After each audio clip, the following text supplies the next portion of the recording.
Oke, kita mulai ya. Pernah kepikiran nggak sih di luar semua berita heboh dan istilah-istilah marketing, apa sebenarnya yang dipikirin orang Indonesia soal AI? Bukan para CEO atau analis top, tapi ya programmer, desainer, kita-kita yang pakai teknologi ini sehari-hari. Nah, kali ini kita bakal bedah satu obrolan online yang benar-benar jujur dan blak-blakan dari komunitas tech di Indonesia. Dan semua ini berawal dari satu pertanyaan simple banget di subreddit r/indotech. Ada user namanya imaginary underscore client underscore 972. Dia cuma nanya, gue penasaran deh pandangan orang Indo soal AI itu gimana sih? Pertanyaan simple kan? Tapi ternyata yang nimbrung itu banyak banget. Dari satu pertanyaan ini muncullah perdebatan gede yang nunjukin pandangan yang macam-macam banget, bahkan seringkali saling tabrakan. Nah, dari ratusan komentar yang masuk, langsung kelihatan polanya. Ada dua kubu besar yang terbentuk. Kubu pertama, isinya tuh rasa takut, frustrasi, cemas bakal kehilangan kerjaan.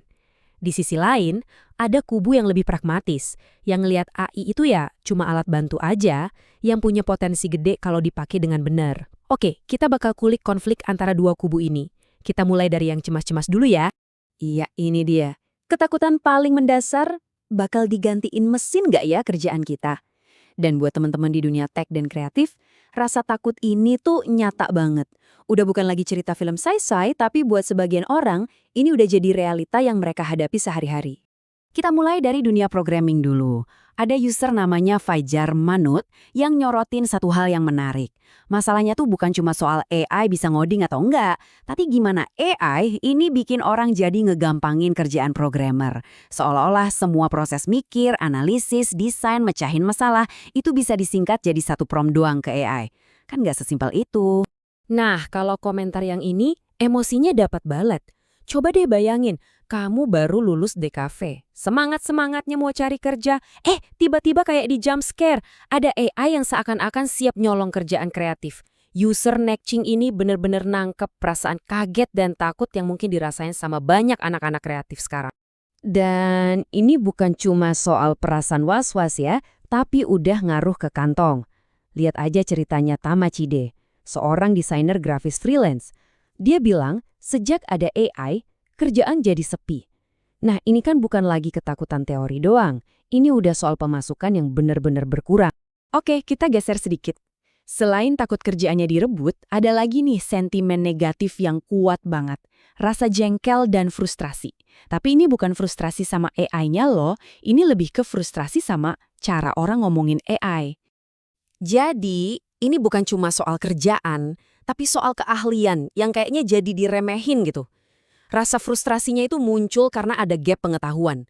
Mereka yang beneran kerja di bidangnya, yang tahu batasan AI itu apa, jadi sebel pas ngelihat orang-orang nganggep AI itu kayak kotak ajaib yang bisa nyelesain semua masalah. Contohnya pas banget nih dari user Endless Battle E. Dia cerita ada kerabatnya yang dengan entengnya bilang, tugas kuliah kamu kerjain pakai AI aja kan gampang. Nah loh, ini kan nunjukin betapa nggak ngertinya mereka soal proses riset, penulisan akademis, makanya respons dia pas banget. Masa iya, gue masukin ChatGPT di daftar pustaka? Bener juga kan? Dan kayaknya banyak deh yang ngerasain ini. Istilahnya mungkin AI fatigue atau ya capek lah sama AI. Kayak yang dibilang user Copilwax, sekarang tuh dikit-dikit jargonnya AI. Apa-apa dibilang pakai AI, padahal isinya kadang gitu-gitu aja. Jadinya ya enek, bosen dengernya.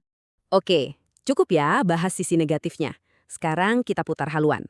Karena di tengah semua rasa takut dan frustrasi tadi, ada satu pandangan lain yang kuat banget dan lebih membumi, yaitu pandangan bahwa AI itu pada dasarnya ya cuma alat, just a tool. Jadi di perusahaan-perusahaan Indonesia tuh AI dipakai buat apa aja sih sebenarnya? Nah, menurut cerita-cerita di forum, ternyata penggunaannya tuh praktis banget.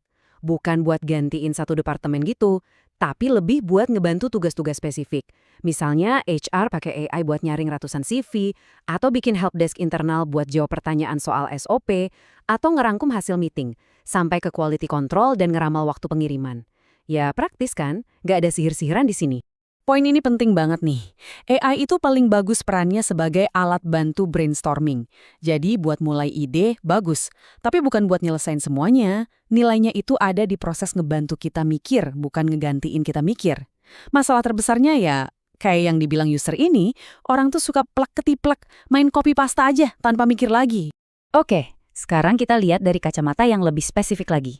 Kacamata Indonesia, karena obrolan ini kan terjadinya di sini, bukan di Silicon Valley. Dan ternyata ada faktor-faktor unik di Indonesia yang bikin cara kita melihat dan mengadopsi AI itu jadi beda.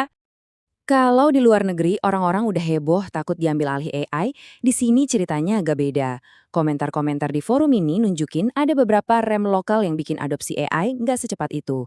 Dan ada dua alasan utama yang disebutin terus-terusan. Ini dia alasan pertama, dan ini jujur banget. Realitas ekonomi kita. Kayak kata user nomnom452, bayaran orang Indo itu murah. Jadi kalau dari sudut pandang bisnis, logikanya simpel.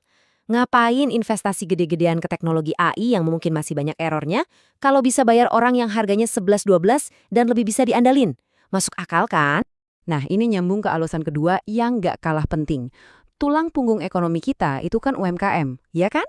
Dan realitanya banyak banget UMKM kita yang jangankan mikirin AI, digitalisasi aja belum sepenuhnya.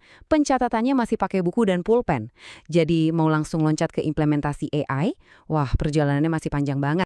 Oke, jadi kita udah dengerin sisi yang takut dan frustrasi. Kita juga udah lihat sisi yang lebih pragmatis, yang lihat realita di Indonesia. Sekarang coba kita satuin dua pandangan ini. Ada nggak sih titik temunya? Dan kayaknya analogi dari user you can what ini adalah yang paling pas buat nyimpulin semuanya. Dia bilang gini, AI itu nggak bisa gantiin peran manusia, tapi bisa banget mengurangi peran manusia. Sama kayak dulu, orang nyawa masih pakai cangkur, sekarang udah ada traktor. Petaninya nggak hilang kan, tapi cara kerjanya berubah total. Coba kita pikirin lagi soal traktor itu. Dulu buat bajak satu petak sawah mungkin butuh puluhan orang pakai cangkul. Sekarang cukup satu orang. Tapi bukan sembarang orang ya, satu orang yang terampil mengoperasikan traktor. Dia bisa ngerjain pekerjaan yang sama, bahkan lebih banyak, dengan jauh lebih cepat. Dan disinilah letak kesimpulannya. Ternyata, obrolan yang paling pas itu bukan soal manusia versus AI, bukan soal pertarungan. Tapi ini adalah cerita tentang manusia dengan AI.